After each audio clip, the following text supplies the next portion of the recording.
په تحاسد العلماء صفحه نمبر 23 کې یو عجبه واقعه راغله. وایي کله چې موسی علیه السلام الله کوه طور ته راوغوښتی، موسی علیه السلام ډېر په منډه منډه ورغلی او موسی علیه السلام ته الله جل جلاله یو سړی ورښکاره کړي چې د عرش په سایه کې دی. موسی علیه السلام ډېر په تعجب کې سو چې دا څوک دی، د دې نوم راوښ. الله جل جلاله څه ورته وفرمایل؟ احدثک من عمله بثلاث. دا سړي کې درې عمل، درې کارونه دا سړي کې ول، درې صفاته پکې ول، درې نعمت مثلا هغه اعمال په دې کې ول چې ما الله وایي چې ما ورته دا بدلاو. کم کارونه؟ کان لا يحسد الناس على ما آتاهم الله من فضله.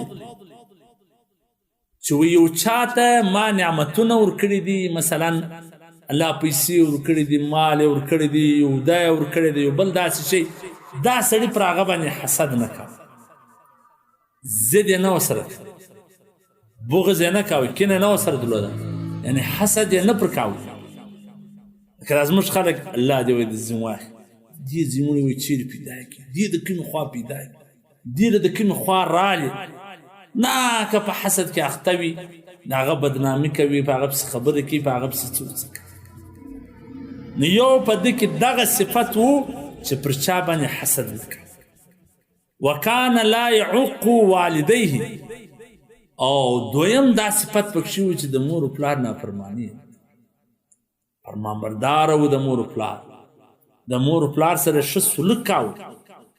او دریم کم صفت هغه دا و چې چغلخوري یې نه کوه، چغلخوره نه و چې دا د یو خبره یې وله ورسوه، د یو خبره بله ورسوه.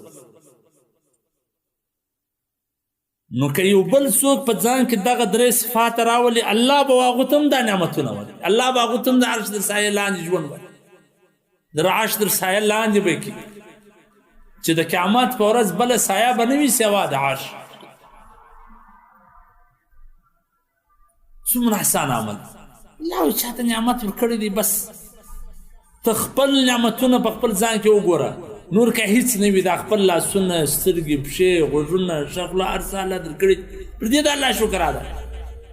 در ځان کښتو ته ګوره چې داسې څوک شته چې هغه ته دا ستا رقم نعمتونه نه دي ورکړي. بې ځایه د چا سره حسد، کین و بغض دا شیان مه کوه، مه د مور و پلار نافرماني کوه، مه چغلخوري کوه.